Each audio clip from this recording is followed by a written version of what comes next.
बाकी अगर आज तक हमने किसी व्रत का पालन नहीं किया होता तो कोई जीवात्मा आप तक पहुंच पाता है। अगर किसी व्यक्ति ने सांसारिक धर्म का संसार में जो धर्म निभाए हैं, कहे गए हैं, उन धर्मों का पालन न किया हो, वेद शास्त्रों में जिनका वर्णन नहीं किया गया है, उन धर्मों को न निभाया हो, तो क्या कोई परमात्मा भगवान तक पहुंच पाता है?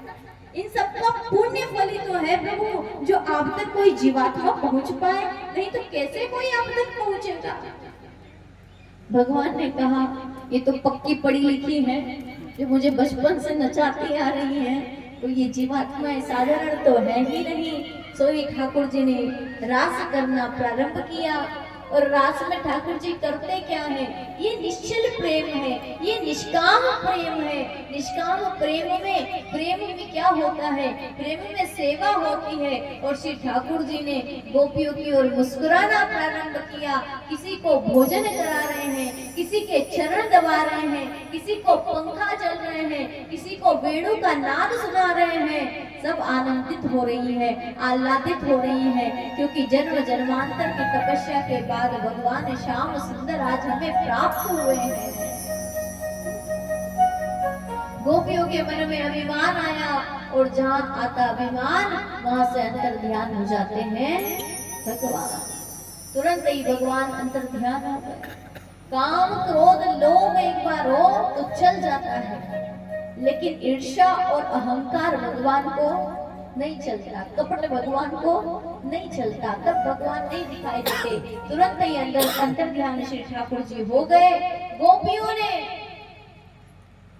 ठाकुर जी को पुकारना शुरू किया है, ढूंढना शुरू किया है। कहां कहां गोविंद को नहीं ढूंढा। ऐसा कोई स्थान नहीं जहाँ गोपियों ने न ढूंढा हो। पीपल के वृक्ष को देखती हैं, कहती हैं नारायण आप में समस्त, आप साक्षात रूप में विराजमान होता है। अश्वत्था सर्व वृक्षाणां, पीपल के अंदर में, पीपल तुम्हारे अंदर भगवान विराजमान है। कहाँ है हमारे श्याम सुंदर? उनसे हमें मिला दो। तुलसी महारानी के पास गए। तुलसी आपको तो सब पूजते हैं, सब मैया मानते हैं, आप तो श्री कृष्ण के चरणों की प्रेयसी हैं। आप हमें बता दीजिए कि श्री कृष्ण हमें कहाँ मिलेंगे? श्री कृष्ण के चरण कमलों की प्राप्ति हमें कहाँ होगी, कैसे होगी, कैसे श्री कृष्ण मिलेंगे? अच्छा, तुलसी महारानी से हमें याद आया कि हम सब क्या कर रहे हैं? ठाकुर जी का विवाह कर रहे हैं। तुलसी महारानी के संग तुलसी शालिग्राम में विवाह। और बोले कर तो रहे हैं, बस कर ही रहे हैं। तो ये तुलसी महारानी कौन है और क्यों इनका विवाह भगवान शालिग्राम के साथ कराया जाता है? क्यों करा रहे हैं? इनसे क्या प्राप्त होता है?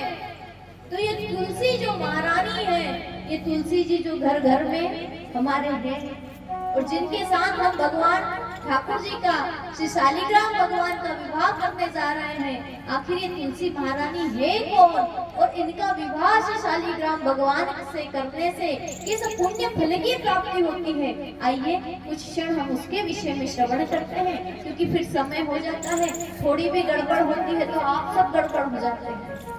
तो आइए पहले उस कथा को श्रवण करते हैं, फिर हम भागवत की कथा में आगे प्रवेश करेंगे। तुलसी महारानी कौन है? तो तुलसी महारानी का एक नाम है वृंदा देवी। क्या नाम है? वृंदा। तुलसी महारानी के 3 स्वरूप हैं। 3 रूपों में तुलसी महारानी पाई जाती है, आदि देविक, आदि भौतिक और आध्यात्मिक स्वरूपों में। आध्यात्मिक रूप में क्या है?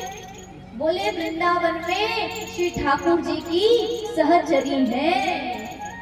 आप जब वृंदावन जाएंगे, इस्कॉन मंदिर यानी कि श्री राधा माधव मंदिर जाएंगे, वहां पर एक साइड में मंदिर जैसा बना हुआ है, जहाँ पर एक तरफ तो गोपेश्वर महादेव का दर्शन होता है और एक तरफ वृंदा देवी का दर्शन होता है। हाथ में सुख लिए हुए बड़ा परम सुंदरी एक देवी खड़ी है, वो है हमारी वृंदा देवी यानी तुलसी महारानी। ये वृंदा देवी क्या करती है? बोले कोई भी लीला होती है ना निकुंज में, राधा कृष्ण की लीला, तो निकुंज को तैयार करने का जो कार्य है वो वृंदा देवी का है। आज ठाकुर जी मान लीजिए चंदन की नौका में विहार करना चाहते हैं, तो ये चंदन की नौका कौन तैयार करेगा? ये वृंदा देवी तुरंत ही प्रकट कर देती है। निकुंज में आज पुष्पों से सजाना है, तो निकुंज को पुष्पों से सजाने का जो कार्य है, कौन से पुष्पों से सजाया जाएगा, उसकी तैयारी कौन करती है? बोले उसकी तैयारी वृंदा देवी करती है। वृंदा देवी श्री ठाकुर जी की परम प्रेमी है, राधा रानी और कृष्ण का हृदय है, तब तो श्री ठाकुर जी वृंदावन में रहते हैं। तो एक स्वरूप तो क्या हो गया? आध्यात्मिक स्वरूप है, श्री राधा कृष्ण की सखी के रूप में है और उनकी सेवा में हमेशा रत रहती है। जब ठाकुर जी और श्री राधा रानी लीला करने के लिए आ रहे थे, तो वृंदा देवी कहने लगी, भगवान मैं भी चलूंगी। बोले कहाँ? बोले जहाँ आप वहाँ हम, साथ में हम भी चलेंगी। ठाकुर जी ने समझाया कि अगर धरती पर चलना है तो स्वरूप रूप धारण करना पड़ेगा, भौतिक रूप धारण करना पड़ेगा। तो ठाकुर जी से कहा, ठाकुर जी जो रूप आप कहेंगे वो रूप धारण करने को मैं तैयार हूँ, लेकिन आपके साथ आपकी लीलाओं में जरूर चलूंगी। सो ही वही वृंदा देवी यहाँ पर इस भौतिक जगत में भौतिक रूप से किसका रूप धारण करके आई है? तुलसी महारानी का रूप धारण करके वही वृंदा देवी आई है। वही वृंदा का भौतिक रूप क्या है? तुलसी महारानी का रूप है। और वही वृंदा देवी देवी के रूप में भी पूजी जाती है। देवी भी है, जिसे हम देवी देवता मानते हैं, ऐसे एक देवी वृंदा देवी के रूप में भी है। देवी देवताओं में भी उनकी गणना है, भगवान की सखी सचरियों में भी उनकी गणना है, और तुलसी महारानी के रूप में तो हम सब उनको पूजते ही हैं। अच्छा, ये तुलसी शालिग्राम जी का विवाह कब होता है? कब कराया जाता है? 11 पे। कौन सी 11 पे? कार्तिक की 11 पे। तो कार्तिक की 11 पे विवाह कराने का बहुत महत्व बताया गया। उस दिन किस किस का विवाह हुआ है? बोले उस दिन कोई साधारण नहीं, लक्ष्मी नारायण का जो विवाह हुआ किस दिन हुआ? कार्तिक की 11 के दिन हुआ। लक्ष्मी जी प्रकट तो दीपावली पर हुई थी, लेकिन नारायण की कब हुई? 11 के दिन। उस दिन हम क्या कहते हैं? देव दीपावली।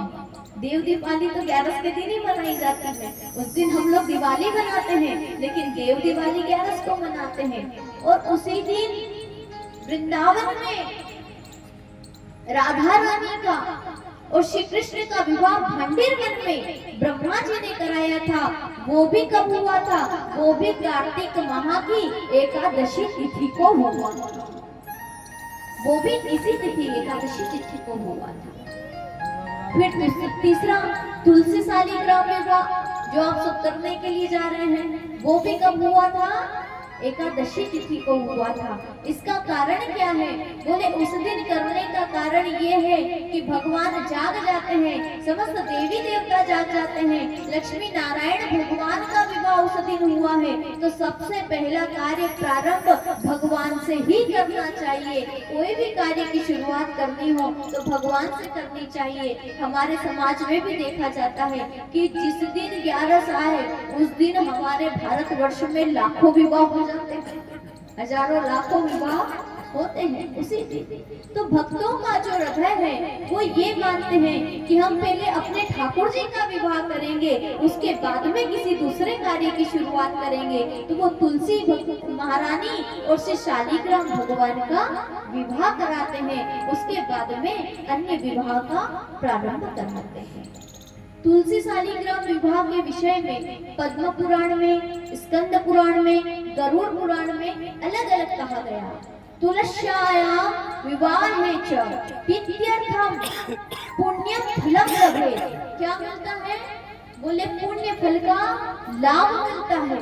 पापम नाशयति, पाप का नाश होता है और सुख समृद्धि प्राप्त होती है। सुख समृद्धि प्राप्त होती है, पापों का नाश होता है और पुण्य की प्राप्ति होती है, जो तुलसी शालिग्राम का विवाह कराते हैं। और व्रज में जो भाव है, व्रज का जो विवाह कराने का भाव है, बोले हमें ना तो सुख समृद्धि चाहिए, ना हमारे पाप का क्षय करना चाहिए, ना हमें पुण्य चाहिए, तो फिर बोले तुम ब्रजवासी क्यों विवाह करा रहे हो? बोले हम ब्रजवासी इसलिए विवाह कराते हैं कि जब हम तुलसी महारानी जो कि भगवान के इस धराधाम पे है, अब तुलसी के रूप में क्यों आई? इसका भी एक कारण है। भगवान की सखी चली थी तो उन्होंने भगवान से कहा ही था कि भगवान मैं इस धराधाम पर आऊंगी, तो भगवान ने उनसे कहा कि तुम्हें कोई न कोई रूप धारण करना पड़ेगा। जैसे यमुना जी भी भगवान की सखी हैं, सखी भी हैं, पत्नी भी हैं, लेकिन यहाँ पर जल का रूप धारण करके कलयुग में आज भी बह रही हैं। गोवर्धन महाराज पर्वत के रूप में उपस्थित है, तो बोले आप किस रूप में उपस्थित होंगी? तो बोले आपको किसी वनस्पति के रूप में, किसी पौधे के रूप में इस धरती पर आना होगा। तो तुलसी महारानी पौधे के रूप में इस धराधाम पर आई। पर आप सब जानते हैं कि कैसे आई। ये कथा तो आप सबको पता है कि जालंधर नाम का राक्षस था, सुना है ना? कुछ जालंधर बोलते हैं, कुछ जलंधर बोलते हैं। तो जलंधर नाम का जो दैत्य है वो किसी से मारा नहीं जा रहा, और अंश किसका था? वो जालंधर भगवान भोलेनाथ का, भगवान भोलेनाथ का अंश था जालंधर। कैसे था? एक बार देवगुरु बृहस्पति जी दर्शन करने के लिए आ रहे थे। किसके साथ में? देवराज इंद्र के साथ में। किसका दर्शन करने? भगवान भोलेनाथ का दर्शन करने के लिए देवगुरु बृहस्पति आए देवराज इंद्र के साथ। अब देवराज इंद्र की परीक्षा लेनी चाहिए भगवान भोलेनाथ ने। मन में विचार किया कि ये देवराज तो बन गए, दर्शन करने तो गुरु के साथ में आ रहे हैं, पर मुझे पहचान पाते हैं कि नहीं, परीक्षा लेकर तो देखो। सोई भगवान भोलेनाथ ने एक गण का स्वरूप लिया और तुरंत पहुंच गए किसके पास? जालंधर के पास में, यानी कि देवराज इंद्र के पास में गए। और जैसे ही इंद्र के पास में गए तो इंद्र को रोक लिया। इंद्र कहे, अरे मैं देवराज इंद्र हूँ, मुझे रोकते हो? बोले हाँ तुम्हें रोकते हैं। बोले तुम नहीं जानते मैं शिव का गण हूँ? तो बोले मैं भी देवराज इंद्र हूँ। बेचारे बृहस्पति देव तो आ ही रहे थे, इतने में देवराज इंद्र की और भगवान भोलेनाथ जो गण बने थे दोनों की हो गए। तो भूत बावन भगवान भोलेनाथ ने इतने में श्राप दे दिया कि तुम देव दर्शन के लिए तो आ रहे हो, लेकिन तुम्हारे कृत्य किसके जैसे हैं? राक्षस के समान है। ऐसा कहने ही लगे थे, अपनी अग्नि तेज प्रकट किया ही था, इतने में बृहस्पति देव आ गए। बोले प्रभु श्राप मत दीजिए, ये तो मेरा शिष्य है, क्षमा कर दीजिए, इस अपराध को क्षमा कर दो। भगवान ने कहा कि ये तेज अग्नि जो प्रकट हुआ है, जिस श्राप का क्रोध के रूप में प्रकट हुआ है, ये कहाँ जाएगा?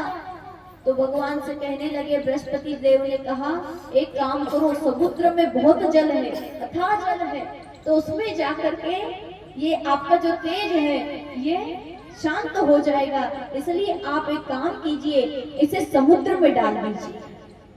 भगवान भोलेनाथ ने अपने उस क्रोध के तेज को समुद्र में डाल दिया, लेकिन समुद्र में डालने के बाद भी भगवान का तेज था वो शांत होने वाला नहीं था, वो जालंधर के रूप में प्रकट हो गया। इधर वृंदा देवी ने खूब तपस्या की थी। वृंदा देवी ने तपस्या किया और एक ही, क्योंकि सती स्त्री थी, जालंधर का विवाह हुआ। किससे? वृंदा देवी से।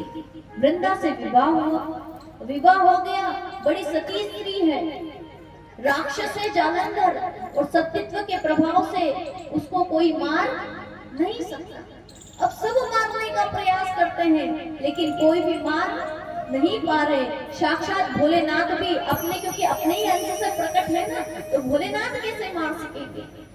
किसी ने कहा कि ये भगवान भोलेनाथ के प्रति ही अगर अपराध कर दे तो इसको मारा जा सकता है।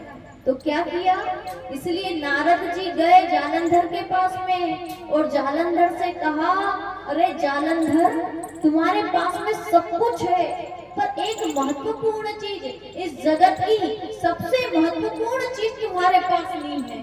बोले क्या? बोले वो है माता गौरी, माता पार्वती तुम्हारे पास में नहीं है। वो तुम्हारे पास आ जाए तो तुम सर्वश्रेष्ठ शक्तिशाली कहलाओगे। नारद जी ने ऐसा जाकर के कहा। जालंधर के मन में भावना आ गई माता पार्वती को प्राप्त करने के लिए, और जैसे ही ऐसी भावना आई अपराध बन गया, और उस अपराध के कारण क्या हुआ, अब मृत्यु तय है, क्योंकि भगवान भोलेनाथ के प्रति ही अपराध कर दिया। माता के प्रति जो अपराध करता है, कुदृष्टि रखता है, उसका तो नाश होना तय हो जाता है। भगवान विष्णु वृंदा देवी के सतीत्व को नष्ट करने के लिए जालंधर का रूप लेकर के आ जाते हैं, और इधर जैसे ही माता सती का, माता वृंदा देवी का सतीत्व नष्ट होता है, वैसे ही जालंधर की मृत्यु हो जाती है, और जालंधर का सिर वृंदा देवी की गोद में आकर के गिर पड़ता है। वृंदा देवी ने जैसे ही वो सिर देखा आश्चर्य करती है, ये कैसे आया, ये कौन है, तुम कौन हो? बोले अगर ये मेरे पति हैं तो तुम कौन हो? भगवान श्री कृष्ण या विष्णु भगवान कहें एकदम शांत, चुप खड़े, शांत खड़े हैं, क्योंकि गलती करने के बाद इंसान को शांत हो जाना चाहिए। भगवान विष्णु चुप शांत खड़े, क्या कहें, कुछ कह नहीं सकते, क्योंकि अपराध तो किया है, देवी के प्रति अपराध किया है। एकदम शांत खड़े हो गए। अरे मैं पूछती हूँ तुम कौन हो, कौन मेरे पति का स्वरूप धारण करके आए हैं? भगवान फिर भी कुछ नहीं बोले, तो वृंदा देवी ने श्राप दे दिया, जाओ मैं तुम्हें श्राप देती हूँ, पत्थर की मूर्ति बन करके खड़े हो, जाओ पत्थर हो जाओ। भगवान मुस्कुराने लगे और भगवान ने हाथ जोड़ करके स्वीकार कर लिया। भगवान तो उस श्राप को स्वीकार करते हैं। वहीं पर वृंदा देवी अपने पति को लेकर के क्या हो जाती है, सती हो जाती है, और वो जो राग है, उस राग से जो पौधा उत्पन्न होता है, जो वनस्पति उत्पन्न होती है, वही कौन है, तुलसी महारानी है। तो वही वृंदा देवी किसके रूप में प्रकट हुई है, तुलसी महारानी के रूप में प्रकट हुई है। और अब भगवान विवाह कर रहे हैं, क्यों? क्योंकि अब पहली बार तो मैंने आपका सतीत्व भंग करने की गलती की थी, लेकिन हमेशा के लिए अब परम सती वृंदा देवी को भगवान ने स्वीकार करके बनाया है, क्योंकि जालंधर के साथ तो सतीत्व निभाना संभव नहीं था। अब परम सती भगवान ने तुलसी महारानी से विवाह करके बनाया है। अब ये हमारे शालिग्राम भगवान मिलते कहाँ हैं? नेपाल में गंडकी नदी में। कहते हैं कि उसी नदी में जाके शालिग्राम भगवान क्यों मिलते हैं? भाई इतनी सारी नर्मदा जी हैं, गंगा जी हैं, यमुना जी हैं, सरस्वती मैया है, गोदावरी है, ताप्ती मैया है, वो सीधे वही नेपाल में जाके भगवान क्यों मिलते हैं गंडकी नदी में? कहते हैं कि एक वैश्या थी, उसने भगवान का खूब उपासना किया और उपासना करके भगवान से प्रार्थना किया कि हे प्रभु, मैं आपको चाहती हूँ, कैसे? बालक के रूप में आप हमेशा ही मेरी गोद में खेलते रहे, आप हमेशा ही खेलते रहे। लेकिन कैसे? यशोदा मैया और देवकी मैया की गोद में तो आप थोड़ी देर खेले, कौशल्या मैया की गोद में थोड़े दिन खेले, लेकिन मैं चाहती हूँ कि मेरी गोद में आप हमेशा ही खेलते रहे। तो भगवान ने कहा कि अगर आप हमेशा ऐसा चाहती हैं तो हमेशा के लिए तो वास्तविक स्वरूप में संभव नहीं है, तुम्हें दूसरा रूप धारण करना पड़ेगा, मुझे दूसरा स्वरूप धारण करना पड़ेगा। तो भगवान अपने भक्त की इच्छा को पूर्ण करने के लिए वो मैया, वो स्त्री जो बनी वो गंडकी नदी बनी और श्री ठाकुर जी शालिग्राम भगवान बने। इसकी ब्रह्म विवर्त पुराण में एक कथा और भी आती है कि जो हमारे शालिग्राम भगवान हैं उनके ऊपर हम निशान देखते हैं, अलग अलग तरह के निशान बने होते हैं। कैसे निशान है? बोले कभी चक्र का निशान होता है, दशा अवतार का दर्शन होता है, किसी पर गदा का दर्शन होता है, किसी पर किसका दर्शन होता है। बोले ये अलग अलग जो दर्शन हो रहा है ये क्या है? बोले एक राक्षस था, उसने तपस्या करी भगवान के लिए, और जब भगवान के लिए तपस्या कर ली और भगवान जब प्रकट हुए तो भगवान के दर्शन करके भगवान पर ही मोहित हो गया। भगवान उसे पसंद आ गए, भगवान का मुख दर्शन करके आनंदित हो गया। और जब श्री ठाकुर जी का दर्शन कर लिया तो ठाकुर जी से कहने लगा, प्रभु मैं तो राक्षस हूँ, ये तो राक्षस। भगवान का दर्शन किया तो मोहित जरूर हो गया। तो बोले प्रभु ऐसा मन करता है आप ही का भक्षण कर लूं, आप ही को खा जाओ, आप ही को खाओ, और ऐसा मन करता है बस भगवान आप ही को खाता रहूं। भगवान ने कहा तथास्तु।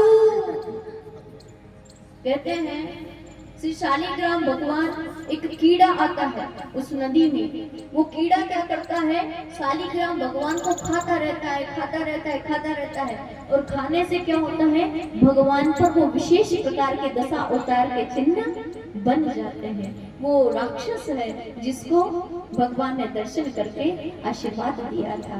तो इस प्रकार से श्री तुलसी महारानी और शालिग्राम भगवान है, और साक्षात भगवान विष्णु का स्वरूप है, और तुलसी महारानी लक्ष्मी का स्वरूप है। एक रूप से देखा जाए तो, दूसरे रूप से देखा जाए तो वृंदा सखी है, साक्षात भगवान की सचरी है, और भगवान की लीला में भाग लेने के लिए आई तो भगवान ने उन्हें अकेला नहीं छोड़ा। आज भी हम सबके समक्ष हैं। तुलसी महारानी की और शालिग्राम भगवान का कोई विवाह कराता है तो उसे राधा कृष्ण के परम प्रेम की प्राप्ति होती है, उसे श्री कृष्ण प्रेम की प्राप्ति होती है। इसलिए वैष्णव जन हर वर्ष ही शालिग्राम और तुलसी महारानी का विवाह कराया करते हैं। इसके पश्चात एक बात और भी है, जो कोई भी भगवान की कृपा प्राप्त करना चाहता हो उन्हें तुलसी मैया की सेवा रोज ही करनी चाहिए। कैसे करनी चाहिए? तो तुलसी महारानी की परिक्रमा होती है। पहली बात तो हर घर में तुलसी जी में शालिग्राम भगवान होने चाहिए। कुछ लोग क्या करते हैं, घर में शालिग्राम भगवान बिठाते हैं, और कुछ क्या करते हैं, तुलसी जी में शालिग्राम भगवान बिठाते हैं। तो ऐसा कर सकते हैं कि आप सब अगर लेकर के आ रहे हैं तो अपनी तुलसी जी में ही शालिग्राम भगवान तुलसी जी के साथ में विराजित कर सकते हैं। तुलसी जी में नित्य प्रति जल देना ही चाहिए, नित्य प्रति दिया दिखाना ही चाहिए, क्योंकि कहा गया नमो तुलसी कृष्ण प्रेयसी, नमो महावदन्याय कृष्ण प्रेम पदाय। ये तुलसी महारानी क्या करती है? बोले कृष्ण प्रेम प्रदान करने वाली है। तुलसी महारानी कृष्ण प्रेम प्रदान करती हैं, और साथ ही इनकी परिक्रमा रोज करनी चाहिए। ऐसे स्थान पर लगाओ जहां हम इनकी परिक्रमा कर सके। हरिदास ठाकुर मुस्लिम थे और वो भगवान का सीधा सेवा नहीं कर सकते थे, तो वो हरि के नाम का जप करते थे। किसी तीर्थ में न जा सको तो जहाँ तुलसी महारानी होती है वहीं वृंदावन होता है। इस भाव के साथ तुलसी महारानी की नित्य ही परिक्रमा करनी चाहिए। और बहुत अच्छा है कि अब आपके भगवान श्री राघवेंद्र सरकार के प्रांगण में तुलसी महारानी, पहले हम 2 बार देखे भी थे, पिछली बार आए थे तो मन में ऐसा विचार आया कि इन्होंने शिव जी के पास भी लगाई तो एकदम दीवार के पास लगाई, ऊपर भी लगाई तो एकदम पास लगाई। हमारी माताएं मंदिर तो नित्य आती हैं भगवान भोलेनाथ को जल चढ़ाने, तो अच्छा होता तुलसी महारानी में भी थोड़ी सेवा कर लेती और परिक्रमा कर पाती है। तो कम से कम मैया नित्य हो सके तो नित्य ही तुलसी महारानी की 3 परिक्रमा हर एक को करनी चाहिए, और विशेष पूजा का महत्व माताओं को जरूर करना चाहिए। तुलसी महारानी की नित्य 3 परिक्रमा करें, संध्या में दिया जलाना चाहिए। तो अपने घर में कोई परिक्रमा नहीं भी कर सकता है तो राघवेंद्र सरकार के प्रांगण में अब नया तुलसी महारानी आ गई हैं, क्योंकि आप परिक्रमा नहीं कर पा रही थी तो उन्होंने सोचा इससे भी क्यों वंचित रखें, इनको परिक्रमा करने के लिए भी व्यवस्था हो गई है, तो अब आप नित्य ही परिक्रमा कर सकते हैं। आइए तुलसी महारानी के चरणों में प्रणाम करके हम आगे की कथा में प्रवेश करें।